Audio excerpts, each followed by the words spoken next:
நெட்டன்யாஹுவுக்கும் Israeli ஆக்கிரமிப்பு இராணுவத்திற்கும் மிரட்டலான பதில்களை வழங்கி அல்-கஸ்ஸாம் படையினர். கத்தாரிலே நடைபெற்று வரக்கூடிய தீவிரமான பேச்சுவார்த்தைகளும் நெட்டன்யாஹுவினுடைய மிரட்டலான அறிக்கைகளும் விடுதலை செய்யப்பட்ட 9 பலஸ்தீனிய கைதிகளும். சவுதி அரேபியாவில் களமிறங்கிய டொனால்ட் ட்ரம்பும் உற்சாகத்தோடு வரவேற்ற சவுதி அரேபிய பக்தர்களும். அமெரிக்காவின் MQ-9 ட்ரோனை சுட்டு வீழ்த்திய யெமன் ஹவுதி இராணுவத்தினரும் ஹெர்முஸ் ஜலசந்து பிரதேசத்திலே களமிறக்கப்பட்ட ஈரானினுடைய ஸ்டெல்த் ட்ரோன்களும். யெமன் ஹவுதிகளின் வான் பாதுகாப்பு ஏவுகணைகளினால் F-16 மற்றும் F-35 போர் விமானங்கள் வீழ்த்தப்பட்டுள்ளனவா?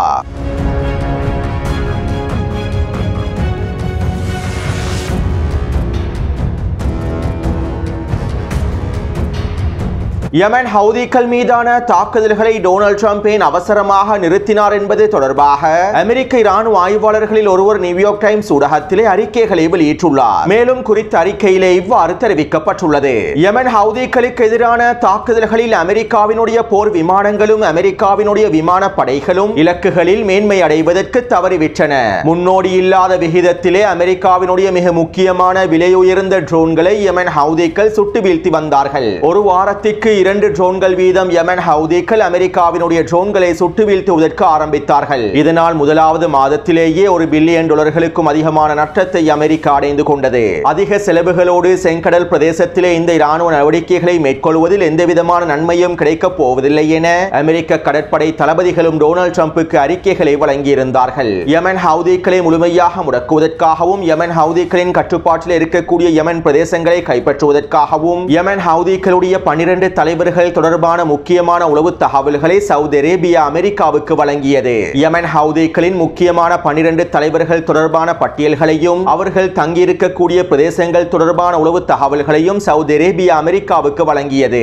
இந்த முக்கியமான 12 தலைமைகளையும் படுகொலை செய்வதன் மூலமாகவே யெமன் ஹவுதிகளை பலவீனப்படுத்த முடியும் என்றும் சவுதி அரேபியா அமெரிக்காவுக்கு எல்லாவிதமான வழிகாட்டுதல்களையும் வழங்கியது. ஆனால் அமெரிக்காவினுடைய கடற்படையினாலும் வான்படையினாலும் இந்த 12 தலைமைகளையும் இலக்கு வைப்பதற்கு முடியவில்லை. குறித்த 12 தலைமைகள் தொடர்பான உளவு தகவல்களை சரிபார்ப்பதற்கும் அதற்கமைவாக தாக்குதல்களை மேற்கொள்வதற்கும் அமெரிக்க கடற்படையினாலும் வான்படையினாலும் மேற்கொள்ள முடியவில்லை. அதிநவீன மேம்படுத்தப்பட்ட பங்கபஸ்ட வெடிகுண்டுகளையும் அமெரிக்கா யெமனுக்குள்ளே களமிறக்கி தாக்குதல்களை மேற்கொண்டிருந்தது. யெமன் ஹவுதிகளின் ஆயுத கிடங்குகள் தொடர்பான சரியான உளவு தகவல்கள் கிடைக்கப் பெற்றாலும் அமெரிக்காவின் நவீன பங்கபஸ்ட வெடிகுண்டுகளை பயன்படுத்தியும் அவற்றினை அழிக்க முடியவில்லை. இயற்கையான மலை பிரதேசங்களினால் பாதுகாக்கப்பட்டிருக்கக்கூடிய யெமன் ஹவுதிகளின் ஆயுத கிடங்குகளை அமெரிக்க இராணுவத்தினால் அழிக்க முடியவில்லை. 1000க்கும் அதிகமான வான்வழி தாக்குதல்கள் யெமன் ஹவுதிகளை இலக்கு வைத்து மேற்கொள்ளப்பட்டாலும் இந்த தாக்குதல்களினால் யெமன் ஹவுதிகளின் உள்கட்டமைப்பு சிறிதளவிலேயே பாதிக்கப்பட்டுள்ளது என்பது உறுதிப்படுத்தப்பட்டுள்ளது. இதைத் தொடர்ந்து யெமன் ஹவுதிகளுக்கு எதிரான வெற்றி இலக்குகளை அடைந்து கொள்வதற்காக அமெரிக்க பாதுகாப்பு செயலாளர் யெமன் ஹவுதிகளுக்கு எதிரான தரைவழி தாக்குதல்களை ஆரம்பிப்பதற்கான திட்டங்களை முன்வைத்தார். சவுதி அரேபியாவுக்கும் ஐக்கிய அரபு அமீரகத்தையும் ஒன்றிணைத்து பேச்சுவார்த்தைகளையும் மேற்கொண்டிருந்தார். இருப்பினும் யெமன் ஹவுதிகளுடைய முக்கியமான 12 தலைமைகளை படுகொலை செய்யாமல் யெமன் ஹவுதிகளின் முக்கியமான ஆயுத கிடங்கு புள்ளிகளை முழுமையாக அழிக்காமல் தரைவழி தாக்குதல்களை மேற்கொள்வதற்கு நாங்கள் தயாராக இல்லை என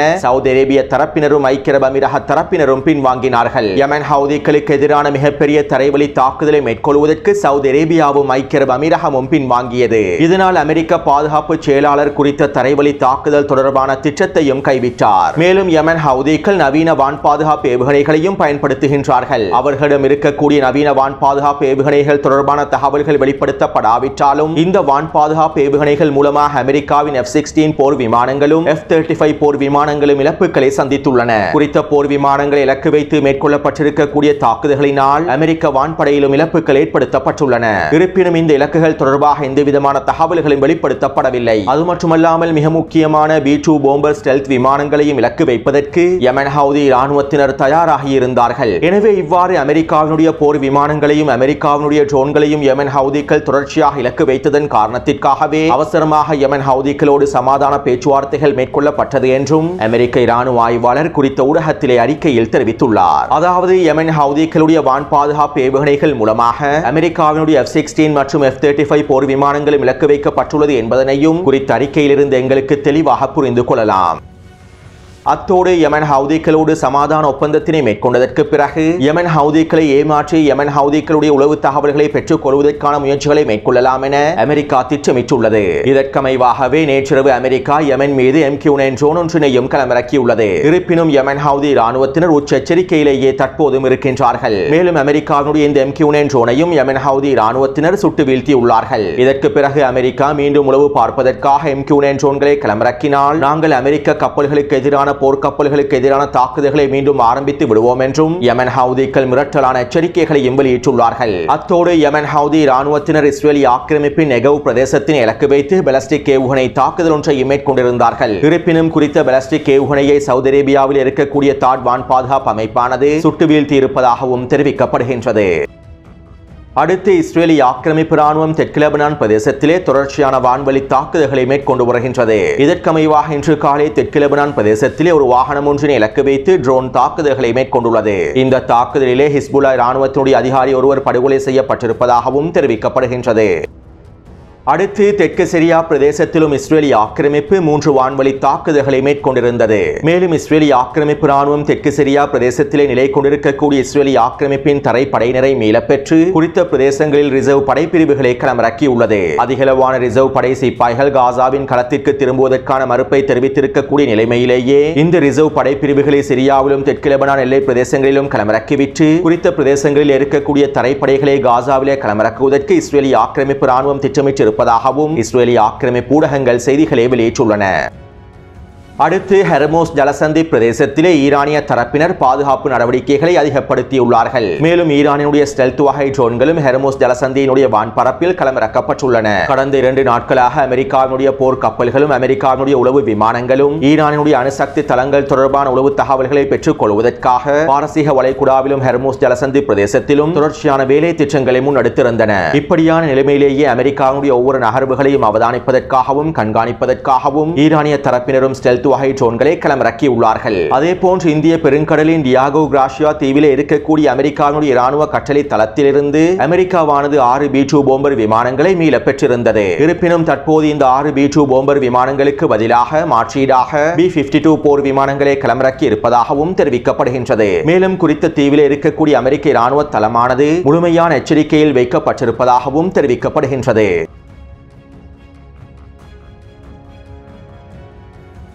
இன்றைய தினம் பலஸ்தீனிய மக்களின் இரத்தக்கரை படிந்த அமெரிக்காவினுடைய விமானங்களும் டொனால்ட் ட்ரம்பும் சவுதி அரேபியாவிலே களமிறங்கியிருந்தன.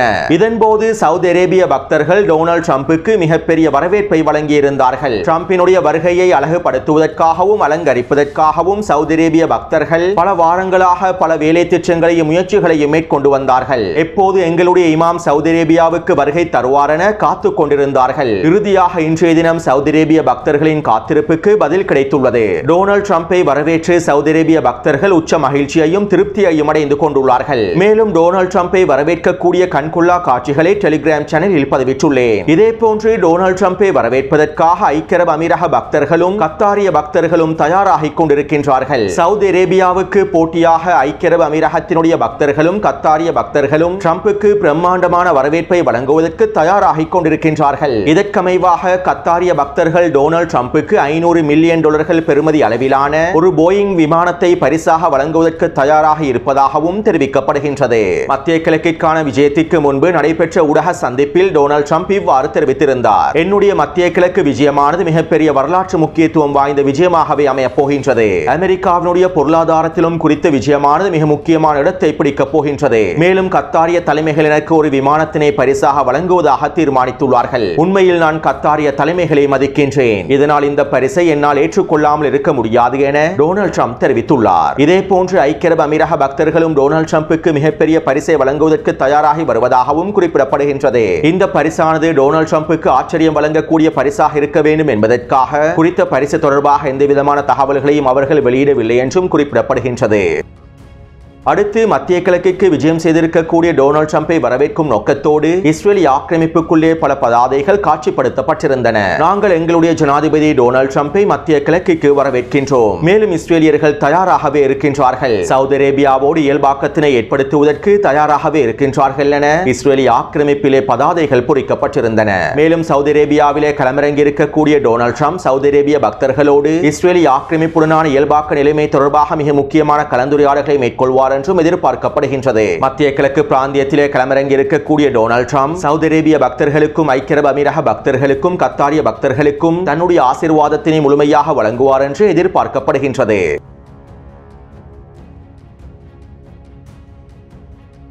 நேற்றைய தினம் விடுதலை செய்யப்பட்ட அமெரிக்க குடியுரிமை பெற்ற இடன் அலெக்சாண்டர் நெட்டன்யாகுவை சந்தித்து கலந்துரையாடல்களை மேற்கொள்வதற்கு மறுப்பு தெரிவித்துள்ளார். மேலும் நெட்டன்யாகுவுக்கு நன்றி தெரிவிப்பதற்கும் அவர் மறுப்பு தெரிவித்துள்ளார். அதே நேரம் தன்னை விடுவிப்பதற்கு முழுமையான ஆதரவை வழங்கிய டொனால்ட் ட்ரம்புக்கு இடன் அலெக்சாண்டர் நேரடியான நன்றிகளையும் தெரிவித்துள்ளார். மேலும் நேற்றைய தினம் இஸ்ரேலிய ஆக்கிரமிப்பிலே களமிறங்கிய அமெரிக்காவுடைய மத்திய கிழக்கிற்கான தூதுவர் ஸ்டீவ் விட்கோஃப் இடன் அலெக்சாண்டரையும் அவருடைய குடும்ப உறுப்பினர்களையும் சந்தித்து கலந்துரையாடல்களையும் மேற்கொண்டிருந்தார். அடுத்து இஸ்ரேலிய ஆக்கிரமிப்பிலே நேற்றைய தினம் களமிறங்கி அமெரிக்காவுடைய தூதுவர் ஸ்டீவ் விட்கோஃப் நெட்டன்யாகுவோடும் இஸ்ரேலிய ஆக்கிரமிப்பின் போர் அமைச்சரவையோடும் கலந்துரையாடல்களை மேற்கொண்டிருந்தார். இந்த கலந்துரையாடல்களுக்கு பிறகு இடன் அலெக்சாண்டருக்கு ஈடாக காசாவிலே கைது செய்யப்பட்ட 9 பலஸ்தீனிய கைதிகளை விடுதலை செய்வதற்கு நெட்டன்யாகு ஒப்புக்கொண்டார். மேலும் காசாவிற்குள்ளே மனிதாபிமான உதவிகள் அவசரமாக அனுமதிக்கப்பட வேண்டும் என்றும் அடுத்த கட்ட யுத்த நிறுத்த பேச்சுவார்த்தைகளில் இஸ்ரேலிய பிரதிநிதிகள் முழுமையாக கலந்து கொள்ள வேண்டும் என்றும் ஸ்டீவ் விட்கோஃப் நெட்டன்யாகுவிடம் தெரிவித்திருந்தார். இதைத் தொடர்ந்து அமெரிக்க தூதர் ஸ்டீவ் விட்கோஃப் இஸ்ரேலிய ஆக்கிரமிப்பிலிருந்து கத்தாரை நோக்கி பயணம் செய்தார். இவ்வாறு ஸ்டீவ் விட்கோஃப் இஸ்ரேலிய ஆக்கிரமிப்பிலிருந்து வெளியேறியதற்கு பிறகு நெட்டன்யாகு காணொலி ஒன்றின் மூலமாக இவ்வாறு தெரிவித்திருந்தார். எங்களுடைய இடன் அலெக்சாண்டர் தற்போது வீடு திரும்பியுள்ளார். எங்களுடைய தொடர்ச்சியான இராணுவ அழுத்தத்தின் விளைவாகவும் ஜனாதிபதி டொனால்ட் ட்ரம்பின் ராஜதந்திர நடவடிக்கைகளுக்கு அமைவாகவுமே இடன் அலெக்சாண்டர் தற்போது ஹமாஸினால் விடுவிக்கப்பட்டுள்ளார். மேலும் நான் ஜனாதிபதி டொனால்ட் ட்ரம்போடு தொலைபேசியில் கலந்துரையாடல்களை மேற்கொண்டிருந்தேன். இதன்போது ஜனாதிபதி டொனால்ட் ட்ரம்ப் என்னிடம் சில முக்கியமான விடயங்களை உறுதியளித்தார். காசாவிலே ஹமாஸை முழுமையாக தோற்கடித்து எங்களுடைய அனைத்து வெற்றி இலக்குகளையும் அடைந்து கொள்வதற்கும் முழுமையான ஆதரவையும் உதவிகளையும் வழங்குவதற்கு தயாராக இருப்பதாக ஜனாதிபதி டொனால்ட் ட்ரம்ப் என்னிடம் உறுதியளித்துள்ளார் என நெட்டன்யாகு குறித்த காணொலியிலே தெரிவித்திருந்தார். அத்தோடு இன்று காலை 9 மணியளவில் 9 பலஸ்தீனிய கைதிகள் விடுதலை செய்யப்பட்டிருந்தார்கள். மத்திய காசாவின் தேர் அல் பலா பிரதேசத்தில் செஞ்சிலுவை சங்கத்தின் மூலமாக விடுவிக்கப்பட்டிருந்தார்கள். ஆனால் இன்னும் காசாவிற்குள்ளே எந்தவிதமான மனிதாபிமான உதவிகளும் அனுமதிக்கப்படவில்லை. வைத்தியசாலைகளுக்கு தேவையான அவசர மருந்து பொருட்கள் மாத்திரமே அனுமதிக்கப்பட்டிருந்தன. மனிதாபிமான உதவிகளும் உணவுப் பொருட்களும் அவசரமாக காசாவிற்குள்ளே நுழைய வேண்டும் என ஸ்டீவ் விட்கோஃப் நெட்டன்யாகுவிடம் தெரிவித்திருந்தாலும் தற்போது வரை எந்தவிதமான உணவுப் பொருட்களும் மனிதாபிமான உதவிகளும் காசாவிற்குள்ளே அனுமதிக்கப்படவில்லை. இப்படியான நிலைமையில் இன்று காலை நெட்டன்யாகு ஊடகங்களிடம் இவ்வாறு தெரிவித்தார். நாங்கள் காசாவில் இருக்கக்கூடிய அனைத்து வீடுகளையும் இடித்து வருகின்றோம். காசாவை முழுமையாக தரைமட்டமாக்கக்கூடிய அனைத்து வேலை திட்டங்களையும் வெற்றிகரமாக மேற்கொண்டு வருகின்றோம். இதற்கு பிறகு காசாவில் இருக்கக்கூடிய மக்களுக்கு அவர்களுடைய வீட்டை நோக்கி திரும்பிச் செல்லவே முடியாது. நாங்கள் காசாவை ஆக்கிரமித்து முழுமையாக கைப்பற்றவே போகின்றோம். எங்களுடைய இலக்குகளை நாங்கள் முழுமையாக அடைந்து கொள்வோம். டொனால்ட் ட்ரம்பினுடைய திட்டத்திற்கு அமைவாக காசாவில் இருக்கக்கூடிய மக்களை நாங்கள் 3ஆம் தரப்பு நாட்டை நோக்கி நகர்த்துவோம். இன்னும் சில நாட்களில் முக்கியமான விடயங்கள் பெறப்போகின்றன. காசாவிலே நாங்கள் சில விடயங்களை அவசரமாகவும் வீரியமாகவும் மேற்கொள்ளப் போகின்றோம். இதற்கு முன்பு நீங்கள் கண்டிராத எதிர்பார்க்காத விடயங்களையும் நாங்கள் காசாவிற்குள்ளே மேற்கொள்ளப் போகின்றோம் என நெட்டன்யாகு இன்று காலை நடைபெற்ற ஊடக சந்திப்பிலே தெரிவித்திருந்தார். இதைத் தொடர்ந்து காசாவில் இருக்கக்கூடிய எதிர்ப்பு குழுக்கள் ஒன்றிணைந்து அறிக்கை ஒன்றினை வெளியிட்டிருந்தார்கள். அமெரிக்க நிர்வாகத்துடனான கடுமையான பேச்சுவார்த்தைகள் மூலமாகவும் மத்தியஸ்தர்களின் அழுத்தங்களின் மூலமாகவும் இடன் அலெக்சாண்டர் விடுவிக்கப்பட்டார். ஆக்கிரமிப்பு இராணுவத்தின் இராணுவ அழுத்தங்கள் மூலமாகவும் அவர்களுடைய இராணுவ வேலை திட்டங்கள் மூலமாகவும் இடன் அலெக்சாண்டர் விடுவிக்கப்படவில்லை. மேலும் இடன் அலெக்சாண்டர் விடுவிக்கப்பட்டிருப்பது காசாவிலே நிரந்தர யுத்த நிறுத்தத்தினை ஏற்படுத்தக்கூடிய, காசாவிலே போரை முடிவுக்கு கொண்டு வரக்கூடிய ஒரு தீவிரமான பேச்சுவார்த்தையை மேற்கொள்வதற்காகும். அதே போன்று அமெரிக்க தலைமைகளை பயன்படுத்தி ஆக்கிரமிப்புக்கு எதிரான அழுத்தங்களை அதிகரிப்பதற்காகவுமே இடன் அலெக்சாண்டர் விடுவிக்கப்பட்டுள்ளார் என குறித்த அறிக்கையில் தெரிவிக்கப்பட்டுள்ளது. எனவே இதற்கமைவாக தற்போது கத்தாரிலே தீவிரமான பேச்சுவார்த்தைகள் நடைபெற்று வருகின்றன. ஸ்டீவ் விட்கோஃபினுடைய தலைமையில் இஸ்ரேலிய ஆக்கிரமிப்பு பிரதிநிதிகளும் குறித்த பேச்சுவார்த்தைகளில் கலந்து கொண்டுள்ளார்கள். ஹமாஸினுடைய தலைமைகளும் குறித்த பேச்சுவார்த்தைகளில் கலந்து கொண்டிருப்பதாகவும் தெரிவிக்கப்படுகின்றது. டொனால்ட் ட்ரம்ப் கத்தாரிலிருந்து வெளியேறும் வரை குறித்த பேச்சுவார்த்தைகள் கத்தாரிலே தீவிரமாக நடைபெற்று வரும் என்றும், டொனால்ட் ட்ரம்ப் கத்தாரிலே இருக்கும் சந்தர்ப்பத்திலேயே யுத்த நிறுத்தம் தொடர்பான அறிவிப்பு அறிவிப்புகள் வெளியிடப்படும் என்றும் எதிர்பார்க்கப்படுவதாகவும் தெரிவிக்கப்படுகின்றது. அத்தோடு பலஸ்தீனிய எதிர்ப்பு குழுக்களுடைய அறிக்கையை தொடர்ந்து இன்று மாலை நெட்டன்யாஹு இவ்வாறு தெரிவித்திருந்தார். வரவிருக்கும் நாட்களில் ஹமாஸை காசாவிலே தோற்கடிப்பதற்கு நாங்கள் முழுமையான சக்தியோடு செல்வோம். காசாவிலே ஹமாஸினுடைய நேரம் முடிந்துவிட்டது. இதற்கு பிறகு ஒரு பொழுதும் காசாவிலே ஹமாஸினால் உயிர் வாழவே முடியாது. தற்போது நடைபெற்று வரக்கூடிய பேச்சுவார்த்தைகள் மூலமாக இன்னும் 10 பணைய கைதிகள் விடுதலை செய்யப்படலாம். மேலும் நாங்கள் இந்த 10 பணைய கைதிகளையும் பெற்றுக் கொள்வதற்கு தயாராகவே இருக்கின்றோம். அதே நேரம் இதற்கு பிறகு நாங்கள் மீண்டும் காசாவிற்குள்ளே வீரியமாக சென்று அனைத்தையும் தரைமட்டமாக்குவோம். தற்போது நடைபெற்று வரக்கூடிய பேச்சுவார்த்தைகள் ஒரு தற்காலிக யுத்த நிறுத்தத்தை ஏற்படுத்தக்கூடிய பேச்சுவார்த்தைகளாகவே அமைந்திருக்கும். காசாவிலே நிரந்தர யுத்த நிறுத்தத்தினை ஏற்படுத்துவதற்கு நாங்கள் ஒரு பொழுதும் சம்மதிக்க போவதில்லை. ஹமாஸை முழுமையாக தோற்கடித்து ஹமாஸினுடைய ஒட்டுமொத்த தளங்களையும் முழுமையாக அழித்து அவர்களை சரணடைய வைத்து காசாவில் இருக்கக்கூடிய ஒட்டுமொத்த மக்களையும் இன்னும் ஒரு நாட்டிற்கு வெற்றிகரமாக நாங்கள் நகர்த்துவோம் என இன்று மாலை நெட்டன்யாஹு ஊடக சந்திப்பிலே தெரிவித்திருந்தார். அத்தோடு நெட்டன்யாஹுவின் கருத்துக்களுக்கு பிறகு அல்-கஸ்ஸாம் படையினரும் மிரட்டலான பதில்களை வழங்கியிருந்தார்கள். காசாவின் பாதுகாப்பை சீர்குலைக்க முயற்சி செய்பவர்களுக்கு ஒரு செய்தி: நீங்கள் மிகப்பெரிய முட்டாள்களாகவே இருக்கின்றீர்கள். காசாவில் இருக்கக்கூடிய ஒவ்வொரு வீட்டிலும் ஒவ்வொரு தெருவிலும் நாங்கள் உங்களுக்காகவே காத்துக் கொண்டிருக்கின்றோம். ஆக்கிரமிப்பு மகன்களே, உங்களை சந்திப்பதற்காக எங்களுடைய ஆயுதங்கள் தாகமாக இருக்கின்றன. உங்களுடைய ஒட்டுமொத்த படைகளையும் சந்திப்பதற்கு எங்களுடைய ஆயுதங்கள் தயாராகவும் தாகமாகவும் இருக்கின்றன. இறுதி வரை போராடுவதற்கு நாங்கள் தயாராகவே இருக்கின்றோம் என அல்-கஸ்ஸாம் படையினர் தெரிவித்துள்ளார்கள். எனவே இந்த காணொளி தொடர்பான கருத்துக்களை பதிவிடுங்கள். தொடர்ந்தும் என்னுடன் இணைந்திருங்கள். நன்றி, வணக்கம்.